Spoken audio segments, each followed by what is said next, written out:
All right, go ahead, Matthew. Please introduce yourself. Okay, my name is Matthew Behrens, and I'm with a group called Homes Not Bombs, which is a nonviolent direct action organization. And amongst our many campaigns are the campaign to stop secret trials in Canada, which works with individuals who have been securitized and criminalized by the Canadian state, largely because of the fact that they're Muslim. We work with a group, as we have a committee called Women Who Choose to Live, which works with women who are criminalized for defending themselves against male violence. We do a lot of Indigenous solidarity work, prisoner solidarity work, and we also train people for acts of nonviolent resistance as well. Amazing.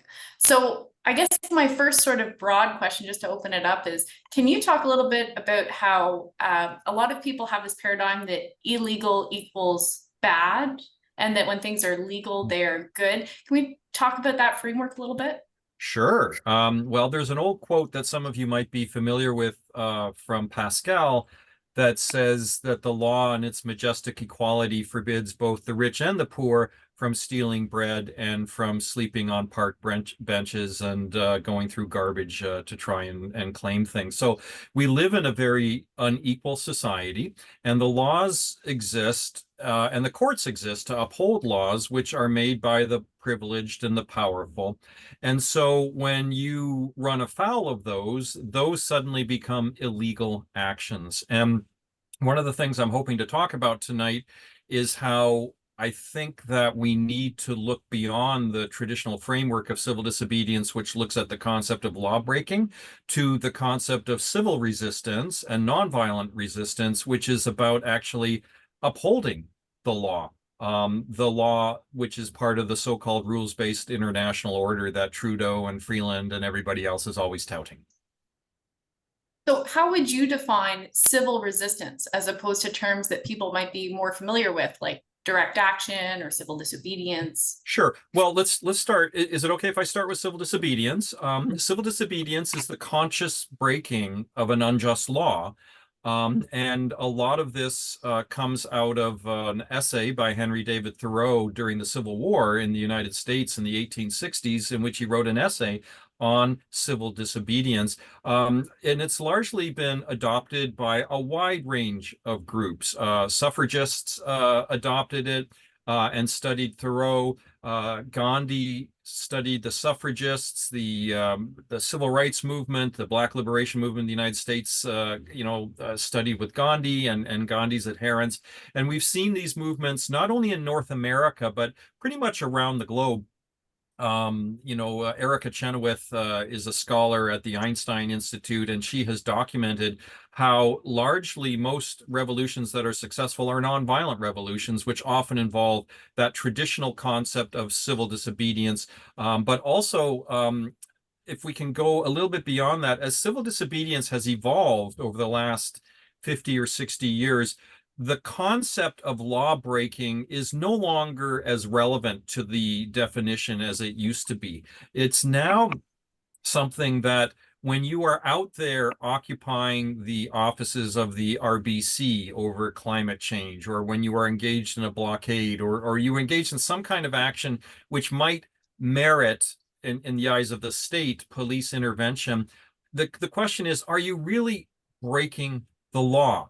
And if we go back and look at the civil rights movement, a lot of you are familiar with those images from Mississippi and Alabama and the American South of Martin Luther King and Rosa Parks and all those just heroic people who hit the streets. And although it was defined as civil disobedience at the time, it was in fact a form of civil obedience, because what was happening is, as the laws began to change and Supreme Court decisions came down in the 1940s and 50s, which started to get rid of segregation laws and Jim Crow laws, when locals in those states would test those laws by sitting in at a lunch counter or drinking out of a drinking fountain or going to the front of the bus, what they were doing was acting in accordance with the federal law, which takes precedence over municipal or state laws. So again, a lot of that civil disobedience, but when you look at when they actually went to court, what they were trying to show is that they were acting in concert with Supreme Court jurisprudence and with the ever-changing legal landscape of the America. Mhm. What is the ultimate goal of some of these tactics? You know, who is our audience when we engage in civil resistance? Is it our peers? Is it people far away via media? Is it the people in power? Who's the target of this kind of tactic? Well, first and foremost, I think the people in power are us. We just don't remember that all the time. And we do have more power than we know. The people who define themselves as being in power, they are very much afraid. They are very fragile. And you can tell that by the extent to which CSIS, the RCMP, and private security are constantly monitoring us, trying to infiltrate us, trying to disrupt us. So even at this level of resistance to climate change and climate catastrophe, the fact that they are so overboard with respect to repressive measures shows how powerful we are as a democratic movement. In terms of who our audience is, that's a question for all of you when you engage in your actions. But I can speak from the Homes Not Bombs experience. I think first and foremost, part of our audience is ourselves. Because it's a very empowering thing when we go and do something which entails some form of risk, but also some kind of a challenge to a status quo, which is very dangerous to people. So as we plan actions, first and foremost, we want to know who we are, to get to know one another. And part of that is nonviolence training. And then looking at, okay, who's going to cover this? Well, is the Hamilton Speculator going to cover us? Is CHCH going to cover us? There's no guarantee of that. So we cover ourselves. We are our own media. So I think you are prepared when you go into an action to bring your cell phones, as annoying as they can be, and just record yourselves narrating. Here we are walking into the RBC branch at the Four Corners in Dundas. We are here today because RBC invests so much money in fossil fuel destruction, blah, blah, blah. So that you are recording that live and saving that for later on. But ultimately, and make no mistake about it, whether there's media coverage or not, every time you do this, the government of Canada is paying attention and the corporate giants are paying attention. I'm banned for life from Loblaws, going back to actions in which I was dressed as the Easter Bunny and Santa Claus in the 1990s. And we were handing out flyers that were anti-greed, and they were so threatened by such huge aggregations of people as 8 or 10 or 12 people with a banner handing out flyers that they came and they said, you cannot be on Loblaw's property. So we do have more power than we know, and I think that's an important reminder in terms of when you're thinking about who your audience is. When deciding and doing that organizing work and picking tactics, you know, one of the things that we've seen over the last couple of years is a lot of discourse in the climate movement around things like throwing soup at paintings, shutting down roads, lots of discourse. Is it effective? Is it not effective? Do you think that that's the level of discussion we should be having, or do you think there's some broader discourse that maybe we're missing when it comes to this idea of building a movement, you know, that there is no right way, just people are going to try different things? That's a really good question, and I'm glad you asked it because if you look at the history of social movements over the last 60 years, every social movement hits a point of a sense of they're not listening to us.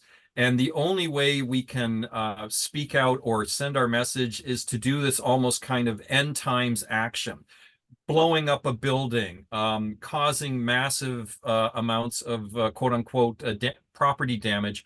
And oftentimes that causes a great deal of divisive debate within a social movement. But it also reveals that we haven't really begun to look at the incredible range of imaginative and creative nonviolent tactics that we can employ. So if you look at you know, the folks who are currently throwing the soup on the paintings and whatnot, or who are causing property damage, what's interesting is to follow the court decisions that have come out of them. And especially in the UK, for example, there was a case called the Shell 6. Some of you might be familiar with that, where they went and they sprayed blood and they broke windows and they caused hundreds of thousands of pounds worth of damage. But when they got to court, they were actually acquitted for all of this damage when they put forward the argument that all of this was being done to protect the climate. And one of the Shell Six very famously said, you know, we're not above the law, but we recognize that there are situations when the law cannot respond coherently to the conditions that we are protesting. And these were folks who actually won.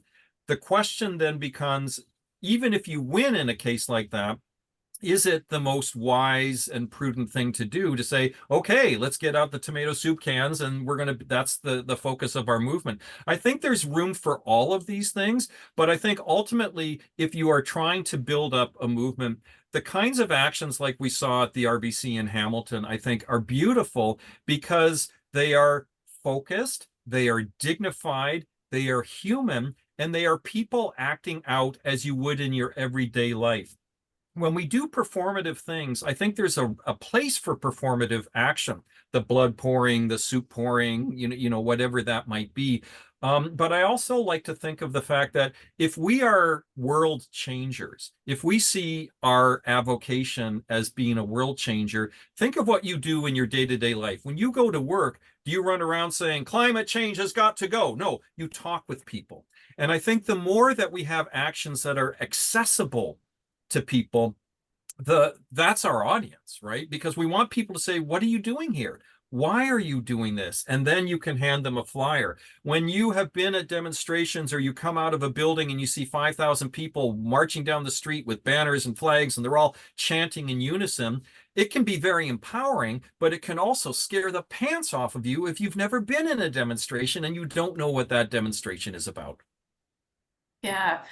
Something you mentioned earlier was that you make a good distinction between this idea of non-violence, but also property damage. And things can be non-violent and damage property. Can you talk about that a little bit? Because some people seem to be of the impression that, property in some cases has more rights than people. Yeah.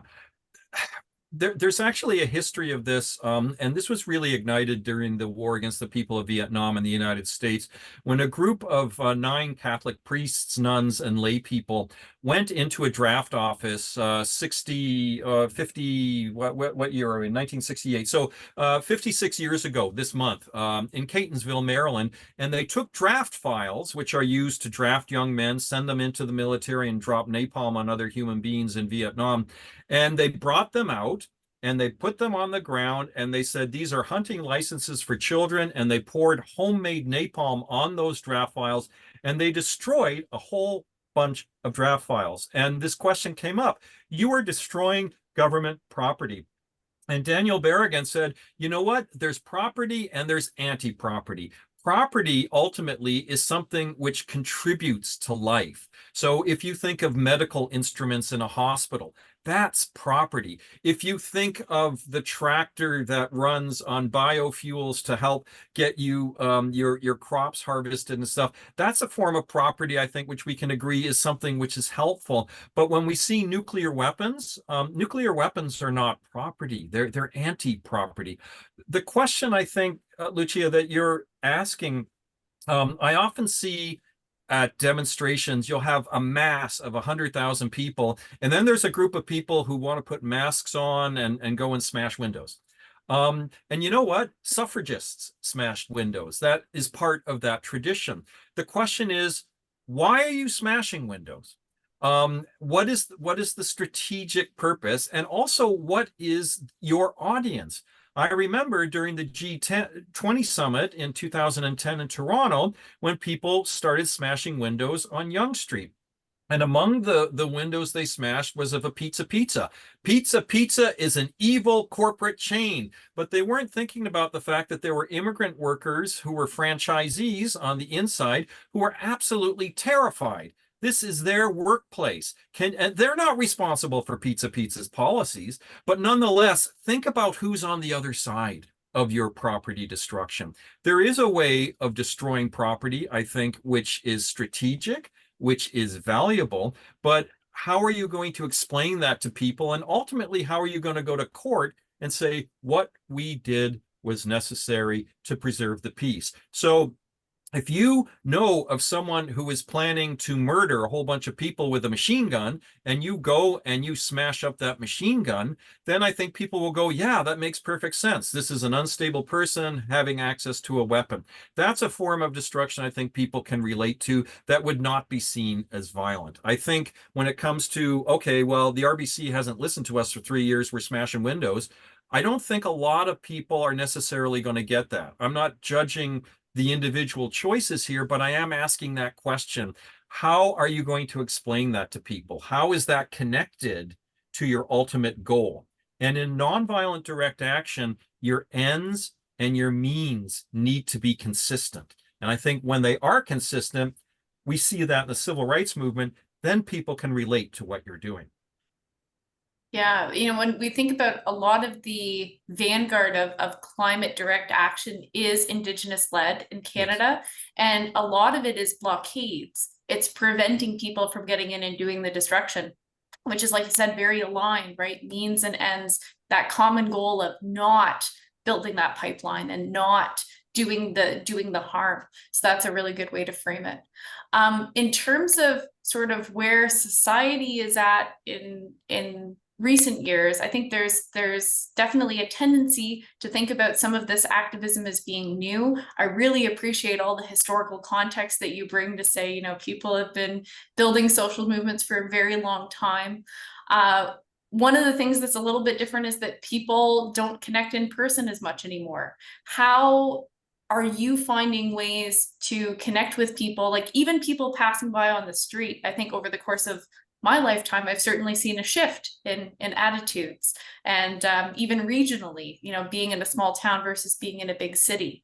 I used to joke when I moved down here to Hamilton that there's the GTA cone of silence where everybody's just in their own little isolated bubble. But how do you, even when you're doing like a blockade, how do you actually get people to stop and see what you're doing on the street and want to engage with it?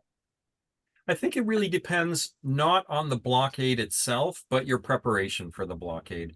And right now, like we're seeing with Gaza, for example, a situation in which we are in a constant state of emergency and people are constantly reacting, and things are coming together very fast. And there's been some amazing, amazing actions. But I think when you're looking at something that is a bit less off of people's radar. The connection between my savings account at the RBC and fossil fuel and the wildfires that are ravaging across this land right now. There needs to be some education. There needs to be some planning, and also think outside of the demonstration 101 box.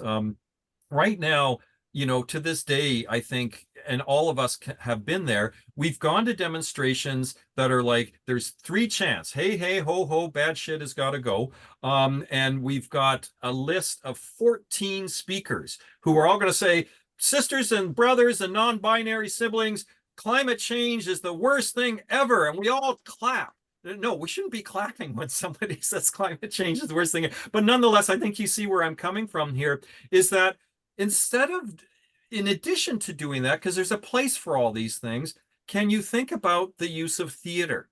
Can you think about the use of song? Can you think about costumes? Can you think about characters from the movie Frozen? And you're out there and frozen characters, and there's kids walking by going, look, mom, look, dad, or I got my two moms, there's a character from Frozen, and Frozen says, I'm afraid of melting. Why is Frozen afraid of melting? All of a sudden, you've got this family-friendly thing in which you have this ability to open the door to an accessible discussion. It's Frozen, I'm melting, and this is why.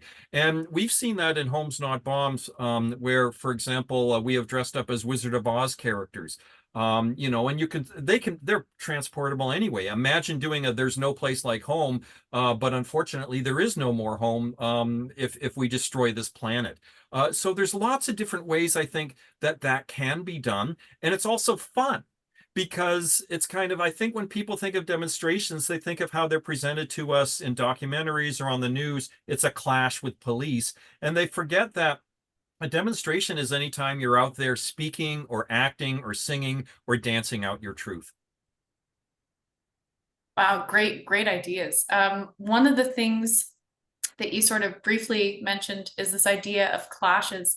And, you know, to a certain extent, yes, you know, when we talk about these tactics, some of it is the people and the people passing by. The other side is, as you said, making sure these behemoth corporations and that these governments that seem completely intractable take notice of what people are doing. And I mean, you assure us that they are watching us anyway, but how do we also have actions that really kind of make them quake in their boots a little bit? Well, I think, again, it really depends on what your focus is and what your goal is. And as I was thinking about the difference between civil disobedience and civil resistance, I wanted to share with you, because some of you are probably familiar with a case in BC where there were two individuals who recently tried to do a defense of necessity, Howard Breen and I think it's Kathleen Murray. And they lost, unfortunately, the case. And this was based on a whole series of civil disobedience actions in which they took part. And I think when I read the case and I read the decision, one of the things that concerned me is this thing that we were talking about earlier about the difference between civil disobedience as law breaking and civil resistance as upholding the law. So when you think about doing an action, there's a number of things I think which do scare governments and do scare the powers that be. And one of them is playing by their own rules. And I'll give you an example from Hamilton. Some of you might remember that Hamilton used to have one of the largest war shows in North America. And there was a group called the Father's Day Coalition for Peace, which organized a series of actions at the war show. And one of our actions was to put together what's known as a Citizens Weapons Inspection Certificate, in which we looked at every single international law and treaty to which Canada is a signatory, as well as domestic law, and showed how those laws were being violated by the presence of warplanes and by the presence of military forces who had engaged in violations of those laws. And that really captured a lot of people's imagination. Oh, this violates the Nuremberg principles. And that was really powerful. So when we actually got into court to face charges of mischief, we were able to present this to the judge to say, we were not breaking the law that day. We were going in there because the war show was breaking the law. So if you look at, for example, the RBC, and you might say, okay, well, Shirley, when we go in, or I won't call you Shirley, but nonetheless, when you go into that RBC branch and you refuse to move, are you breaking the law or are you upholding the law? And that's where you say, well, let's go back to to the Paris Agreement in 2015-16. That's a legally binding treaty on Canada. Those goals are legally binding. They are not being adhered to and respected by the government and by corporations. The UN framework on climate change from 1994, 198 countries have ratified this binding convention. The ozone treaties, the Convention on Biological Diversity. So there's this huge amount of legal precedent for you to say, when a government is not adhering to the rule of law, you go back to Nuremberg, it becomes the obligation and the duty of the citizen to act in accordance with those internationally agreed upon laws. So if you structure an action in such a way that we're going into court and we're going to win in court, we believe, because we are presenting arguments about the fact that the way in which we acted was not to define a law. What we were doing was to try and act in consonance with treaties that Canada has signed and folks like the RBC have violated. And one of the really powerful things that's not been discussed much in the climate resistance movement is the use of the courts. Some of you are probably familiar with the Swedish case of the 2,000 elderly women in Sweden who went to court and declared, and the court declared that they were right, that the government was violating their human rights and the human rights of their grandchildren by failing to properly implement climate change measures to mitigate against the worst of this. And there's something called the Sabine Center for Climate Change Law, SABIM. And they identify thousands of cases. So, in Ontario right now, there's a group of teenagers who have gone to court to say, we are going to court because your failure to act on climate change violates our charter rights, specifically our Section 7 charter rights on life and liberty and the security of the person. And if you look at what's been going on globally, not just in the United States, the UK, France, but Russia, Turkey, China, Bulgaria, all of these countries are seeing this litigation, and in many cases, they are successful. So when you engage in an act which technically looks like civil disobedience, what you are doing, in fact, is walking in the footsteps of all of this exciting litigation. So your action becomes an opportunity to say, let's say I'm going to write to the Royal Bank of Canada and say, let's say as a larger movement, the Ontario RBC campaign, we write to the head saying, by this day, we expect to have discussions in all local branches with people about how you will start divesting yourself from fossil fuels. If you do not, we will come in and we will sit down and we will start reading out the legal precedents for why you are violating the law in front of all of your customers. Love, Hamilton 350. And that becomes the first step of saying, I've tried this, I've tried that, I've done the phone calling, I've done the lobbying, and now I'm going to engage in sharing with the RBC because they should know we don't want them eventually to be hauled into court for violating the law. We're trying to protect them from violating the law in the first place. So you become a pro-social, pro-law person, which I know for some anarchists might be a bit difficult to swallow, but nonetheless, it's theater, right? And that's where the performative aspect of this comes in which you've done your homework. You've said, I know what's wrong here. And it's not just me saying climate change sucks and I love wildflowers. Not that there's anything wrong with that, is you're basically coming in and saying, you guys got to look at this because your stock portfolio violates the law. Sorry for that very long answer. No, that was excellent. Really appreciate it. I do want to talk more specifically about the RBC action shortly because we do have some folks on the call that were there. But before we get into that, just some general questions about tactics that not only apply to the climate movement, but any movement.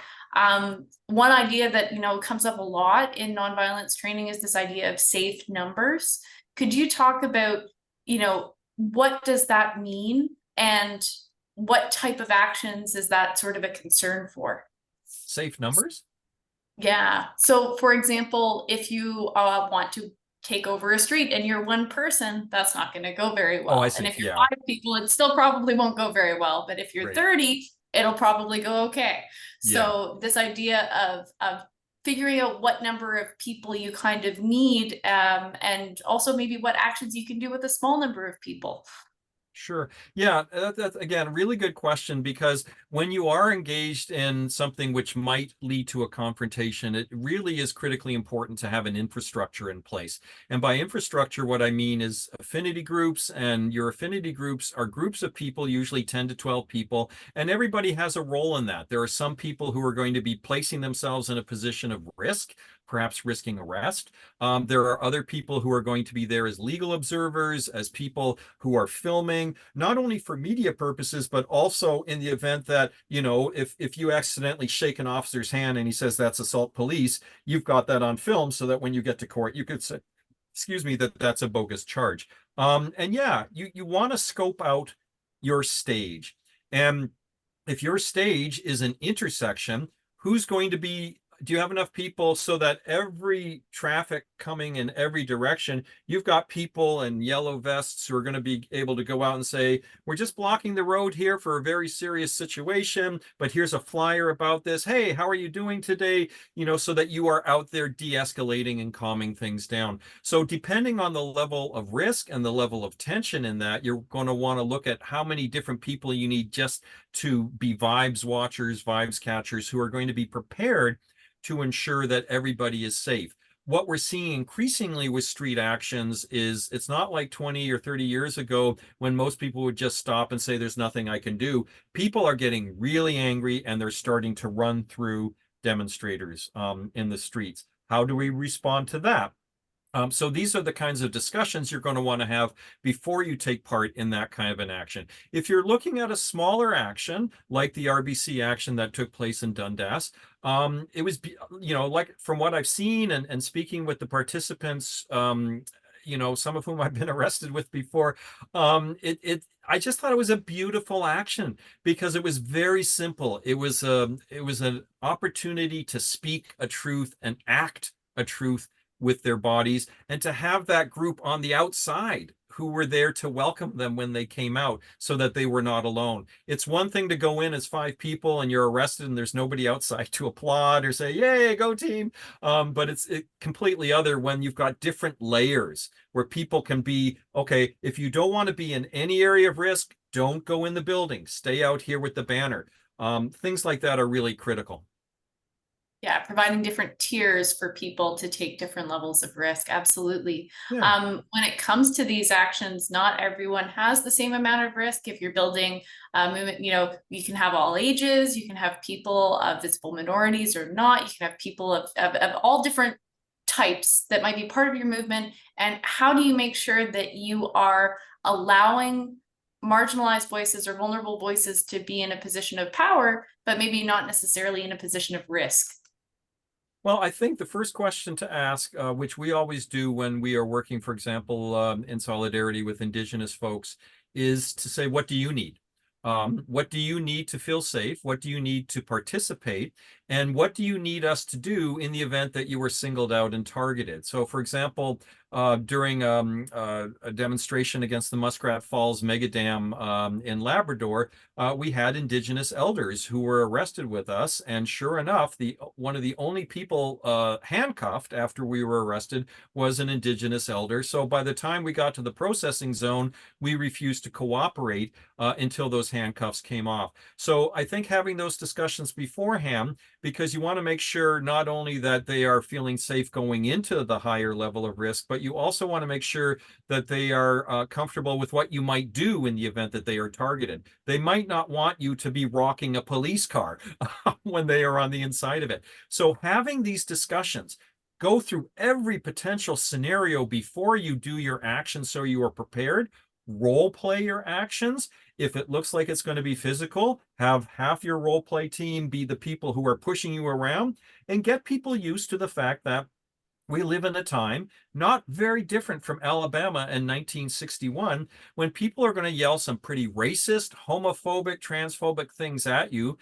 That can be very triggering. So when you are in an affinity group, you can have those discussions beforehand where you say, these are the things that worry me. These are my fears about going into an action. So if something happens and you know that this is the kind of support I'm going to need, just a hand on my shoulder, or just I need to withdraw. And that's a really important thing that I think a lot of us in the movements tend to forget is there's no harm in strategically retreating. Because ultimately, if means need to be consistent with ends and we want a better society, we're not out there to be heroes of the revolution. We're out there to share in this journey together. So we have to look out for each other as much as we are looking out for the planet.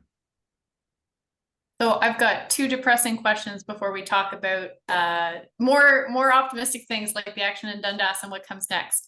So depressing question number one, given that we're in Ontario and unfortunately so is Doug Ford, and he's got big plans to build lots of terrible things. How do you take actions that are out of the public view but that are safe?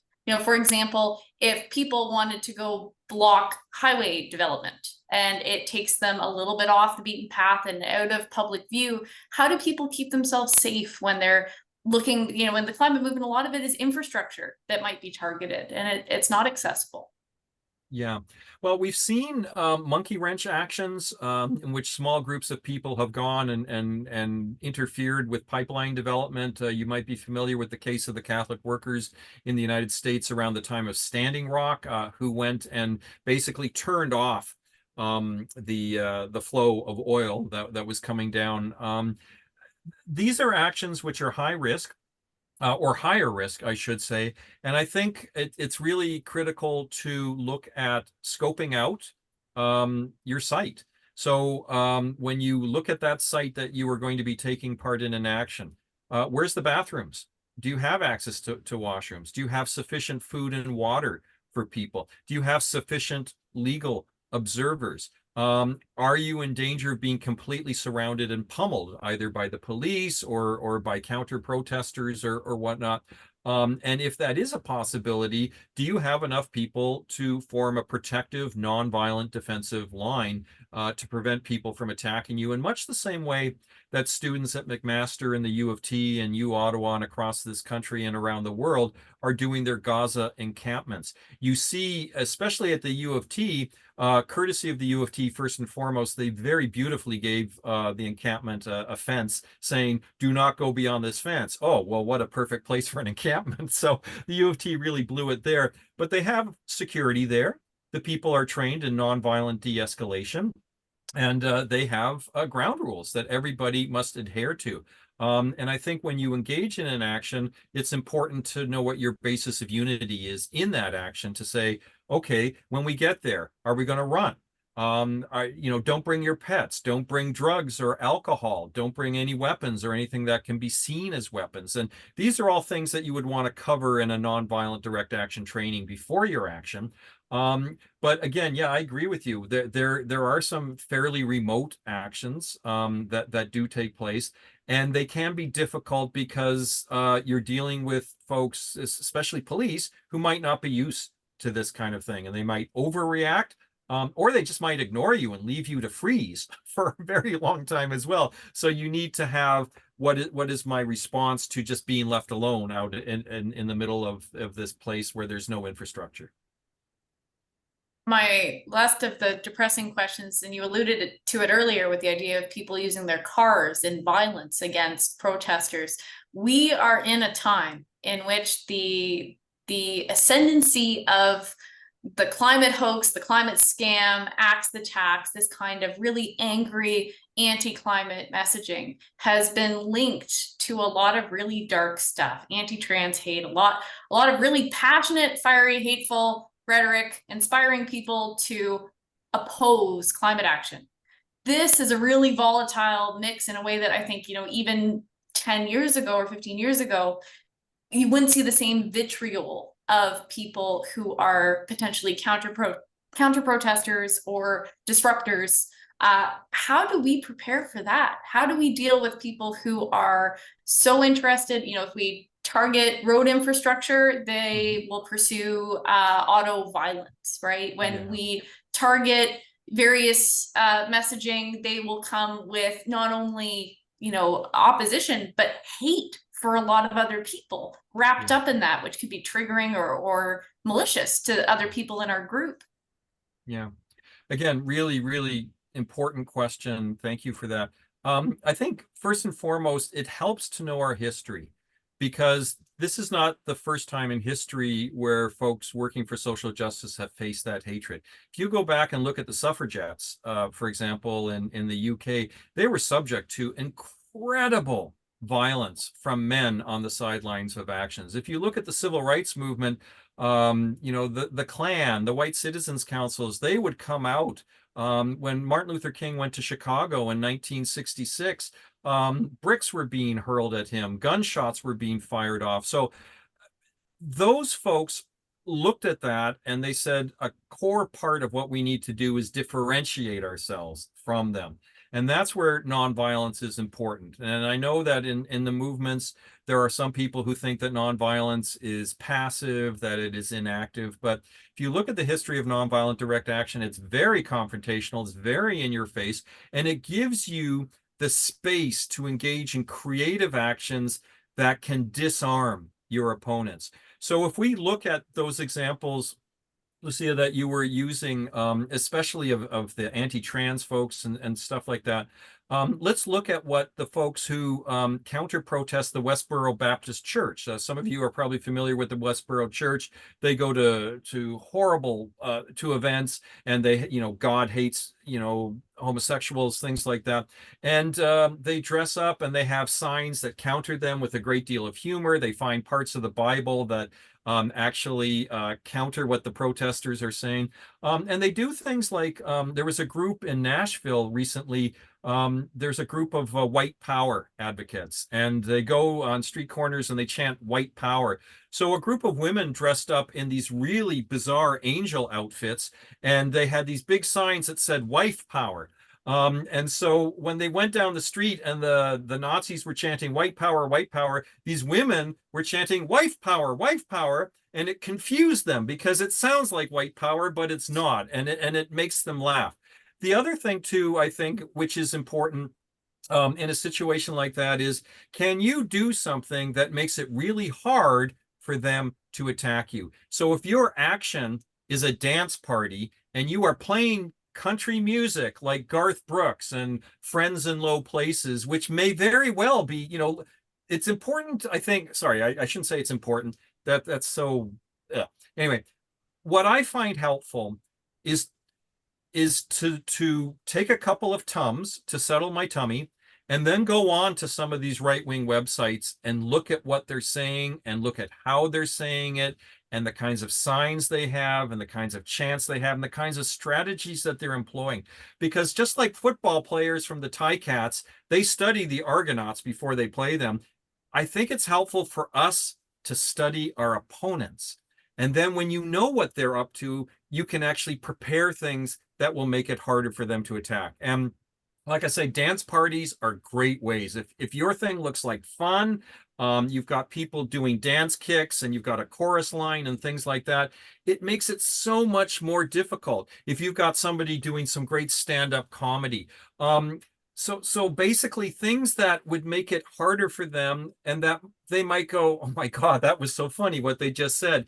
Laughter is such a great reliever of tension. And we see that time and again where there's you can Google him. There's a gentleman by the name of Daryl Davis. He's an African-American blues and rock and roll musician. And what he has done is he shows up at Ku Klux Klan rallies. And he's, hi, I'm Daryl Davis. I want you to come to my concert tonight. And all these white guys are going, who let him in? But what he has done is he has befriended these Klan guys and said, you don't know me. Do you want to get to know me? Do you want to get to know the guy who does this amazing boogie woogie music? He has single-handedly forced over 200 members of the KKK to turn in their robes and say, I don't believe in this crap anymore. And he has, as a result, actually helped dismantle the KKK in a number of states. Now, not everybody can do that. And I'm not recommending you go out tomorrow and, say, hey, who's transphobic out there? I'm going to make friends with you. But nonetheless, that notion, and this is, again, a core of nonviolence, can we see these folks not as our enemy, but as our opponent? Because an enemy is someone that you cannot allow to exist. An opponent is someone that you can transform. And some of you were probably familiar after Trump was elected with the slogan, make racists afraid again. And I understand where that's coming from, but I don't agree with it. I would prefer that we make racists unafraid again. So because the best ally you can have in the anti-racism movement is someone who used to be a racist, and who has come over to you and said, you know what, I was wrong. And when you look at the interviews of people like that, they are incredibly powerful. They are quote unquote race traitors. So things like that, I think, are really valuable in terms of thinking about how you're going to deal with that, in addition to having folks who are de-escalators, having folks not who are trying to push people away. And the other thing with counter demonstrators is they want to be loud. Well, you know what? Don't try and out loud them. We recently had a protest here in Ottawa where anti-trans folks came outside of a high school and they had their chants on a bullhorn. So the folks who were pro-trans, they had folks on a bullhorn and nobody could hear each other. And then people's pulse went up and eventually it got physical. So I think if we look at the power of silence, for example, the power of sitting down, the power of singing, sing a song that they don't expect you to sing. Not the revolution's coming tomorrow, but somebody come and play, from Sesame Street, things that they will recognize and go, why are they singing the theme song from Sesame Street or from SpongeBob or whatever it is? These are all things that you are playing against part. They expect you to hate them. But when you show that you are open to them as human beings, that is so disempowering to them. Amazing. Can I guess I don't know who from the Dundas Action might want to speech, or sorry, might want to speak. Sue, I see you've got your camera on. Do you want to mention anything, or ask Matthew any questions about the Dundas Action? And I suppose maybe before I let Sue go, just for anyone who doesn't know, there are 4 Elders for Climate Sanity who took part in a very courageous and also very fun direct action at the RBC in Dundas. The 4 corners where they typically go and they just do actions outside the bank. Sue and 3 others went into the bank. And so the rest of us rallied outside. We had a whole lineup of speakers and banners and all this stuff. And they went into the bank with flyers and to stickers and placards on the front and stayed until the police removed them. Yeah, and Rose is on the call, who is part of the group, and Don Brown as well. I'm not sure if Gail is on the call at this point. So one thing I do want to say, and I know Matthew, and thank you, Matthew, so much for what you're saying. It's extremely helpful, and your experience and knowledge. One of the things that really is important, as you've pointed out, or we need to consider, is having a group of supportive people, and we did have that. And when we came out of the bank, it felt so good to have people there who were cheering us and supporting us. So yeah, I agree. That's very good to think about and plan for that. The other thing is the response of the police in the bank. We had like 6 altogether. Some were playing, the good cop, bad cop roles. One tried to make me feel guilty because I was wearing supposedly boots made from oil. Anyway, so I don't think we were very surprised by their tactics in that way. The manager was very angry, and actually said that I had assaulted him when I didn't. And there was a video camera that was above where we were standing. And all I had done was move my hand to join up with Gail's. And he said I had assaulted him. And then he said I punched him, and there was nothing like that happened. So he was very, and part of me thinks it was a show to kind of threaten us. The other part of me thinks that maybe he just didn't really know how to deal with the situation. Yeah. And one thing I want to ask Matthew about is Rose and I, we were cuffed behind. Gail and Dom were not. Dom was using a walking cane and Gail had a walker. But because of being cuffed behind, we were pushed into the police cars. And to my mind, that's a violation of our physical space and our human right. I'd like to get your perspective on that, Matthew. Unfortunately, Sue, what happened to you, and I'm sorry that happened to you, is fairly standard procedure for police. And especially that they were making such a horrible allegation against you, which was completely baseless. I mean, seriously, if I were to arrest you tomorrow, I don't think in all of my coppiness that I would, feel threatened by you. But yeah, normally police will put you in handcuffs and behind your back and put you in the back of the squad car if they think there's a risk that you might cause harm or that you might try and escape. Even though it's clear in this instance that they won't. I think what they were doing in that situation, especially because they have the discretion to cuff you or to not cuff you, they were punishing you. And oftentimes the role of the police and the role of the courts is to take you from a place of liberation, which is what you're doing when you're doing this. You're saying, I have no fear. If there are consequences, let the consequences flow, but I am in my strong place. The role of the police and putting you into detention, if you do get taken to detention, is to take away your power. And that's one of the humiliating things that they do to you, is suddenly you don't have access to your hands. And that's a horrible feeling. It doesn't always happen, but it often does. And I'm sorry that that happened to you. Well, I didn't feel horrible, actually. I just realized after when he pushed me in the car, and it wasn't aggressive. I have to be fair. He was trying to get me in because I couldn't help myself get in the car. And maybe the same situation happened with Rose.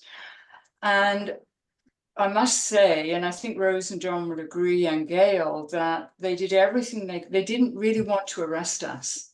They did everything they could because I think we're elderly, Gail using a walker, Don with a cane, and Don is 98, and it doesn't look good for the police.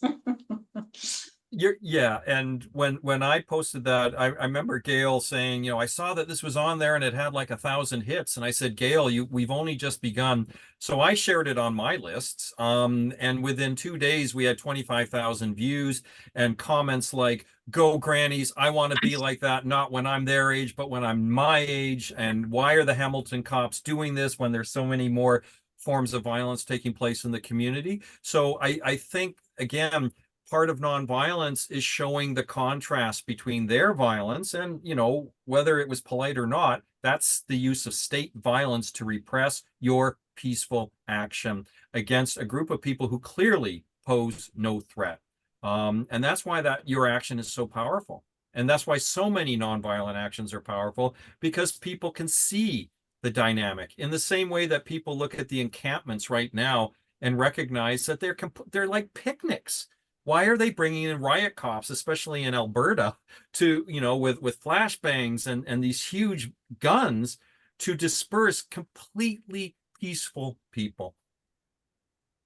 I think your point, Matthew, about them wanting to take you from your high place to a low place was also very evident in the fact that they seemed to be stalling for time until people dispersed before they would bring them out. So they didn't come out into a big cheering crowd. They came out into 5 people instead of the whole group. Yes, nodding along.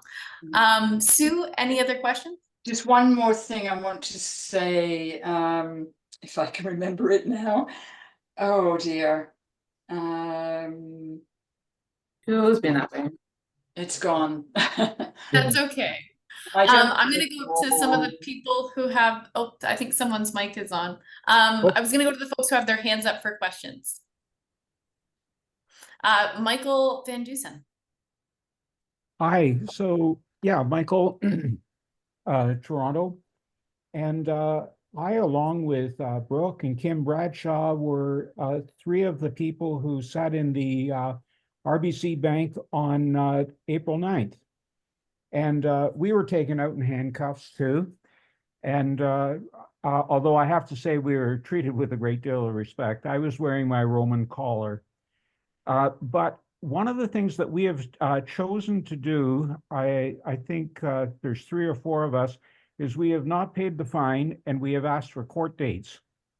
And I wonder if others have, if the people who've been in the other sit-in got trespass tickets, and if you've asked for court dates, and if so, what is the defense you're going to use? We have been we are Faith in Climate Action.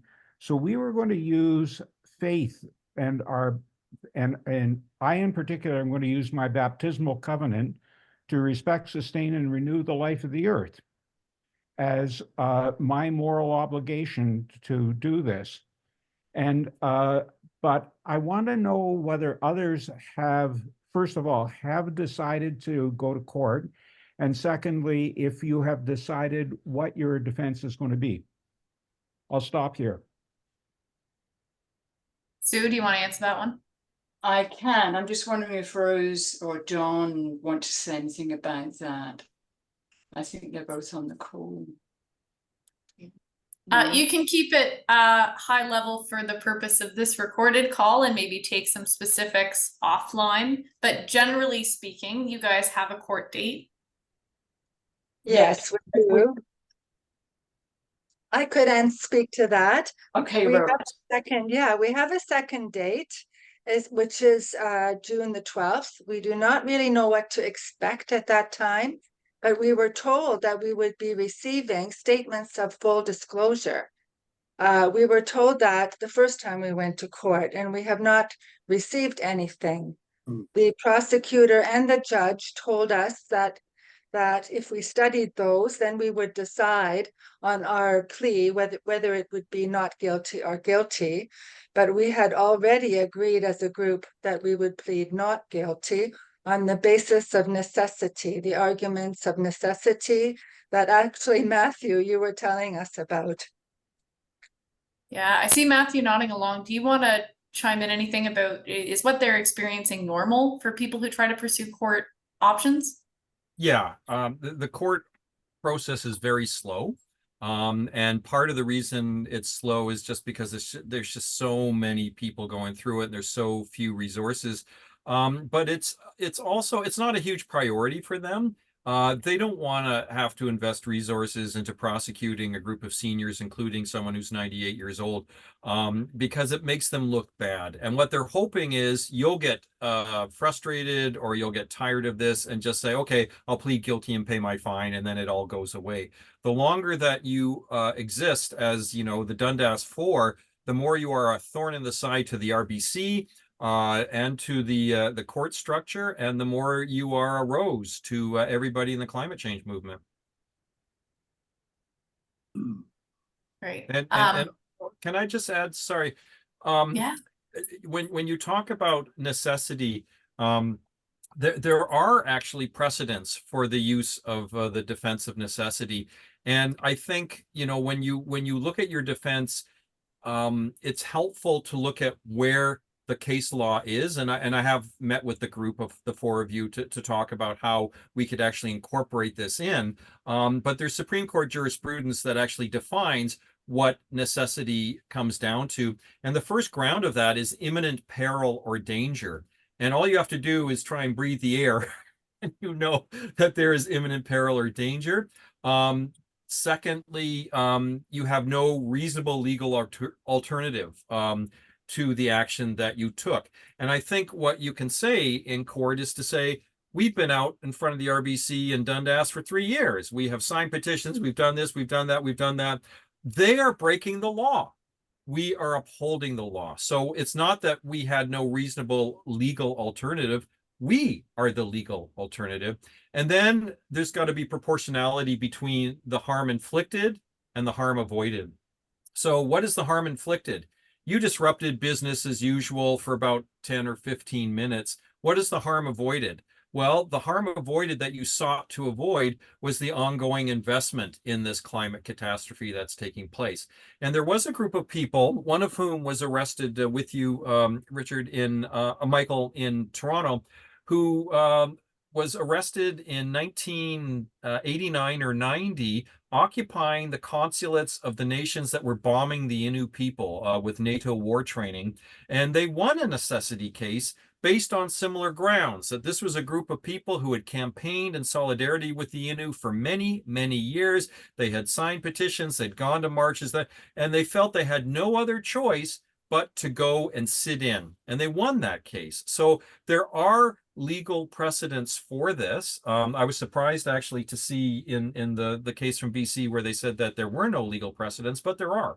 And the more that we can put these things in front of the courts and have discussions about them, I think the more that people will connect the legality of what you are doing with the necessity of what you are doing. I'm just going to add a footnote to that. We sent an email to John Stackhouse, who is responsible for their environmental concern. We followed it up with a typewritten letter that we sent and all of us signed. And we presented the letter to the manager of the RBC on April 9th when we went there. And so we have done all those things, and that is going to be part of our defense, our attempt to communicate with them. Again, I'll stop. Great. I'd Brooke? also like, Yeah, Brooke, go ahead.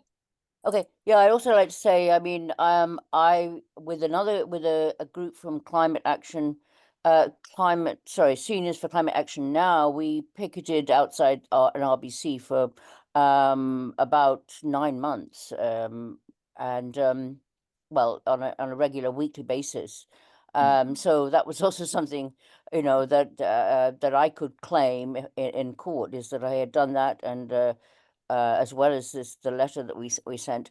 I just wanted to say to Matthew, thank you very much for all of these things. It's very useful. I really like the idea of claiming that we're trying to get RBC to uphold the law. I think that's absolutely brilliant.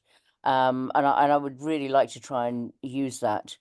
I also liked what you said about, because I've done a lot of street theatre, especially some years ago in Vancouver. We did some very successful street theatre that got us headlines in the media. And I'm always hearing people say, "Why didn't we get media? Why didn't we get media?" And in actual fact, you know, if you put white masks on yourselves and there's 20 of you and you appear at some like official, you know, event, you will get the media instead of the politicians. There is definitely a very effective way to do that. We've done that outside RBC as well, with placards and paintings and stuff like that. So I do really think that that is incredibly effective. And a lot of things you said about using humor, really, really, I like to use humor. I used to be a cartoonist, actually. So I think it's a very effective way of you know, confronting people who are trying to take your power away. I think laughter can be very powerful. One of the people who's on this call is one of the funniest people I know. And we've been arrested numerous times in Hamilton. And I do remember one time being taken to the police station, and we were laughing so hard that the police had such difficulty processing us. And they started to laugh too. It's just like, what is it with you guys? You know, and eventually they had to put me and Randy into the drunk tank, right, Randy? But I think, you know, like when I think of the actions, you know, and Randy has as you all know, an amazing history in Hamilton of bringing joy and love and creativity to street actions, where there's the Revolutionary Anarchist Bowling League, or you know, the bikes, you know, we are traffic, the rides where people would go out on their bikes. There's so much creativity that we all have within ourselves, and the more I think that we can tap into that, as you were saying there, Brooke, the more fun you have. That's more sustainable than making yourself hoarse with 4 hours of chance. Yeah. And the more attention you get from people too, people start to like you. You know, they go, "Oh, what's," as you said about the Frozen thing. I think that was brilliant, actually. You know, you get kids going, "Oh, look at that," you know, and then people start coming around. And, you know, it's been the number of times I've got stories, you know, that we found that really works. It really works. It's a bit of creativity, you know. I find it very hard to persuade people, some people in political community in Toronto, that can really work. I don't know. I find it very hard to. So, but we need some examples and videos to show people how it can work, I think. Dawn, you've got a question. Just a quick comment in terms of humor. The funniest thing for me, and I thank you, Matthew, and thank you to the 4 who went in and got arrested. It is inspiring. And one of the things that the police apparently asked is, who put you up to this? So the Yes, that's youngest, great. I think, was about 76 years old. So I'm not sure who it is that might be accused of this, but perhaps one of the ways of emphasizing this is to have a theater action in which some children come and say, who put you up to this? Or why did you do that? We actually had police saying, why are you doing this particular branch? Why don't you go to the AGM and do it there? We said, actually, we are going to the AGM and doing it there. I mean, they were like telling us, suggesting places we go. I thought that was very funny. And the woman who actually arrested me refused to put handcuffs on me. And she said, you're not going anywhere, are you? I walk with a cane. I think that might have been the reason. And then she apologized for arresting me, which I thought was amazing. I don't know if she'll turn up in court. And if not, I guess my case will get dismissed. I don't know. But you know, that's not the way I have been treated by police in the past. It was quite unique experience for me. Sue, you've got your hand back up. Right, just one thing I wanted to add is that while I was in the squad car, the cops said, I'm really sad that it has come to this. And I said, well, I'm not sad. I said, I'm sorry you are. I said, I'm glad that I did this. This is what I wanted to do. And then, you know, it ended. Great. Okay, well, I think we've exhausted the questions. And I guess maybe Matthew, any final thoughts? I'm just really grateful for this discussion. It's lovely to see familiar faces and new faces who are involved in this. And I want to thank Hamilton 350.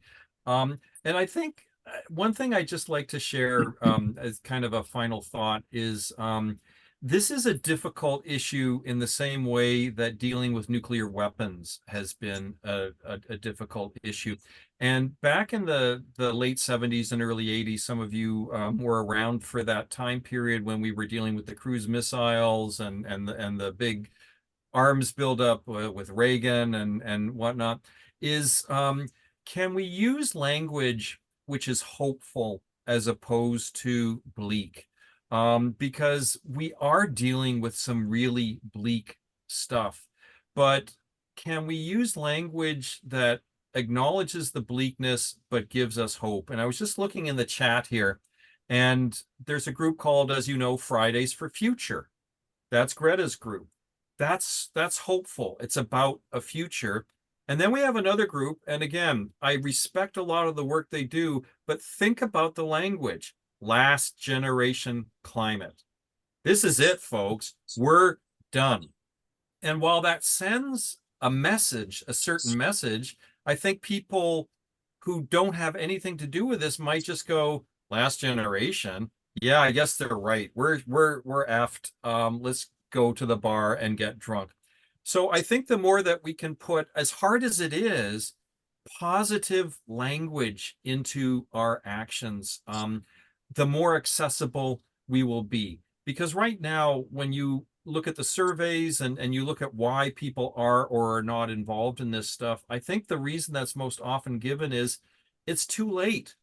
We've cooked the planet. There's nothing we can do. So using language that reminds people that there is an alternative, there are alternatives, solar power, wind power, these things are happening. We just need to speed it up.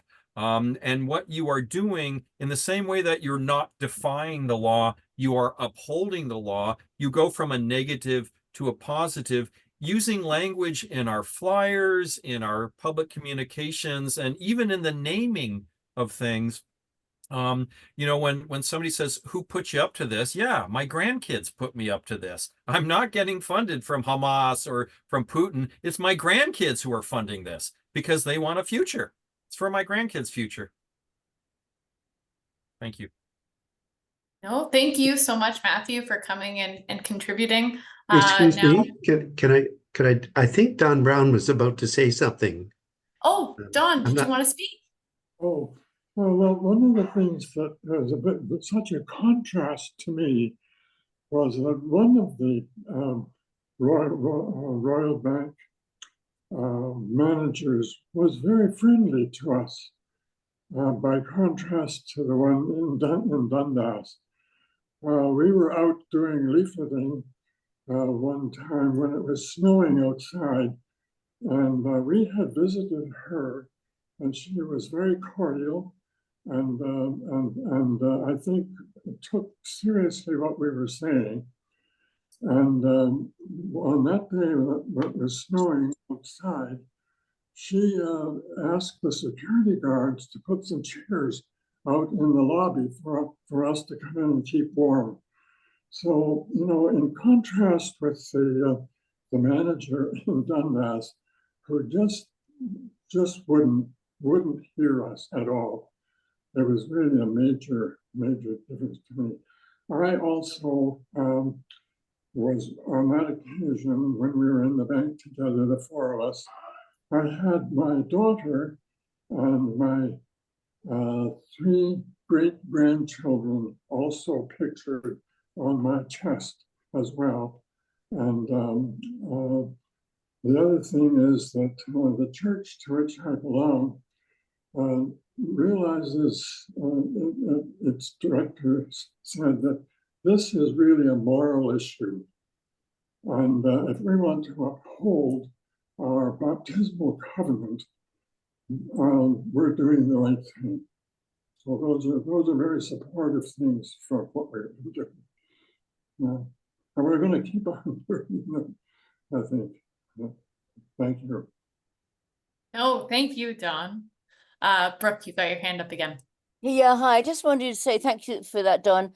When we did our training in our group, one thing that came up was, you know, are we against the employees and the security guards? And the thing is, no, we're not. And in actual fact, you know, when the manager came up, who was quite frantic when he first came up, you know, we said, thank you very much for informing us, but we're going to stay, you know. And even when the police came, it was like, thank you very much for telling us, you know, but we're going to stay.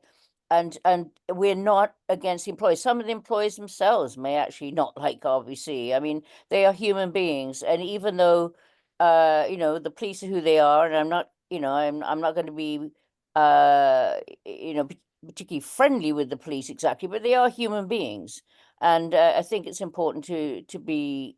We're not against the RBC employees. We're against the, you know, the executives and the CEOs and so on. They're the ones that make the decision. So, thanks for saying that, Don. So, Yeah, just very quick, we in the statement that we had put together, one of the things I was reading out was that we had, this was not against the employees and the staff. This was about RBC and the executives. Yeah. great. Yeah, no, thank you so much, Matthew. Really, really excellent discussion and wonderful advice.